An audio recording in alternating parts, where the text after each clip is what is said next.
तो ईरान के सरकारी टीवी चैनल्स की इमारत पर हमला किया गया है। वहीं इजरायली हमलों को लेकर के ईरान ने बड़ा दावा किया है। विश्वविद्यालय पर भी आईडीएफ की तरफ से बमबारी की गई है। ये ईरान ने सबसे बड़ा दावा अब तक का कर दिया है, जिसमें यह बताया गया है कि विश्वविद्यालय पर आईडीएफ ने बमबारी की है। इजरायली हमलों को लेकर के ईरान ने यह बड़ा दावा किया है। सरकारी न्यूज चैनल हो, IRGC हो या फिर विश्वविद्यालय हो, वहां पर आईडीएफ की बमबारी देखने को मिली है। यानी ताबड़तोड़ तरीके से ईरान पर हमला किया जा रहा है, लेकिन विश्वविद्यालय को भी इस दौरान निशाना बनाया गया है।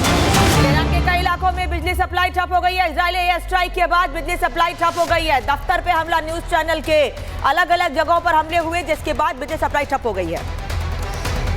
तो तेहरान के कई इलाकों में बिजली सप्लाई भी ठप हो गई है, ये जानकारी मिल रही है। ये तस्वीरें हम आपको दिखा रहे हैं। 1 2 3 4 जगह ये बड़े धमाके किए गए हैं। मेजर सबरपाल तूर हमारे साथ जुड़े हुए हैं। मेजर तूर, जिस तरीके से ये धमाके देखने को मिल रहे हैं, उसमें मेरा सवाल सबसे पहला यही है, विश्वविद्यालय पर हमला करना आईडीएफ के द्वारा और उसके अलावा टीवी चैनल्स पर हमला करना, क्या ये स्वीकार्य है?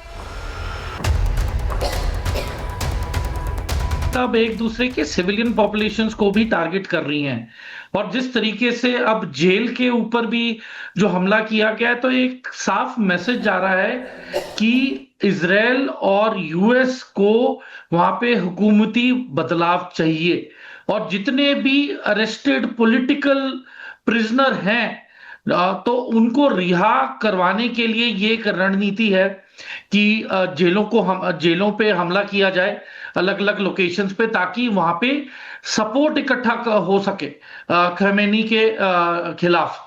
तो वो अभी पहल बहुत दूर की बात है। और जहां तक देखिए विश्वविद्यालय, देखें जब युद्ध लगता है तो विश्वविद्यालय ऐसी जगहें होती हैं जहां पे कि जमावड़ा के लिए वहां पे परमिशन दी जाती है। तो हो सकता है कि वहां पे कोई इंफॉर्मेशन हो कि वहां पे शायद ईरानियन रिपब्लिकन गार्ड इकट्ठी हो रही होगी, या फिर वहां के जो सिविलियन लड़ाकू रिबेल्स हैं वो वहां पे तैनात हों। तो देखिए, बिना किसी इंटेलिजेंस इनपुट के जाहिर सी बात है इजराइल ऐसी गलती नहीं करेगा जो मतलब ऐसी लोकेशंस पे हमला करना।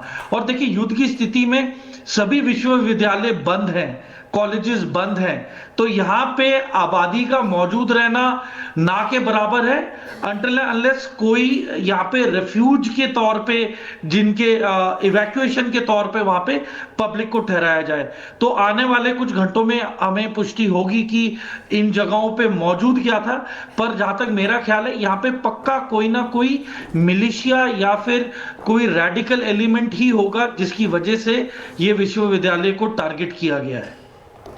बिल्कुल, जो आप कह रहे हैं कि क्यों यहाँ पर निशाना बनाया गया है, हालांकि ये आपने बड़ी बात कही है कि युद्ध का समय है, ऐसे में स्कूल हो, कॉलेज हो, सब कुछ बंद है, यानी कि जो जान माल की नुकसान की आशंका है वो कहीं ना कहीं थोड़ी सी कम हो जाती है। लेकिन सर, इसके अलावा एक सवाल मेरा ये भी है कि जिस तरीके से ये बम वर्षा की जा रही है, कहीं ना कहीं ईरान के लोगों को भी तो यही कहा गया है कि वो सुरक्षित जगहों पर चले जाएं।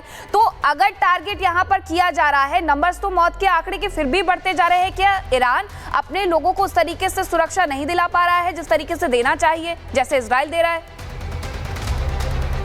देखिए, ईरान के पास कोई पुख्ता पेट्रियट जैसा कोई एरो सिस्टम की तरह कोई एयर डिफेंस सिस्टम नहीं है।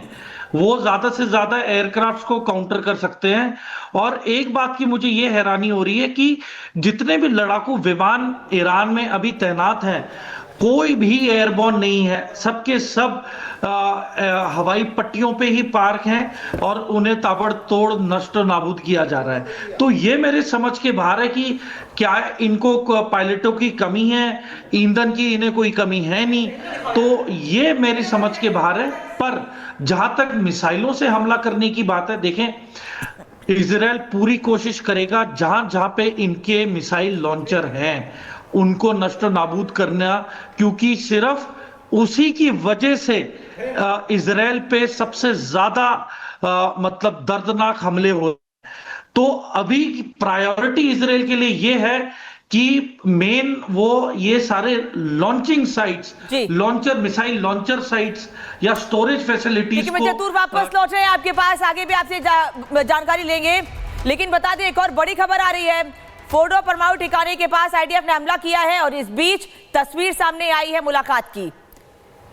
तो आपको ये तस्वीरें दिखा दें, क्योंकि विदेश मंत्री अब्बास अरागची, ईरान के विदेश मंत्री जो कि मुलाकात करने के लिए मॉस्को पहुंचे हुए हैं और रूस के राष्ट्रपति से मुलाकात कर रहे हैं, पुतिन से मुलाकात कर रहे हैं। ये मुलाकात इस मायने में बेहद खास और अहम हो जाती है कि आगे आने वाले 24 से 48 घंटे कैसे होंगे। दो तस्वीरें देखिए और समझिए। एक तरफ इजराइल के द्वारा ईरान पर ताबड़तोड़ बमबारी की जा रही है और वही ईरान भी इसका मुंहतोड़ जवाब दे रहा है, और दूसरी तरफ ईरान के जो विदेश मंत्री है उनका मिलना मॉस्को में जाकर के राष्ट्रपति पुतिन से अपने आप में खास संदेश दे रहा है। अब इस टेबल पर क्या बातचीत हो रही है इसके बारे में जरूर अरागची दुनिया को बताएंगे। वो बताएंगे कि किस तरीके से रूस उनके साथ खड़ा हुआ है। पुतिन और अब्बास अरागची की ये मुलाकात है, रूसी राष्ट्रपति और ईरान के विदेश मंत्री की ये मुलाकात है।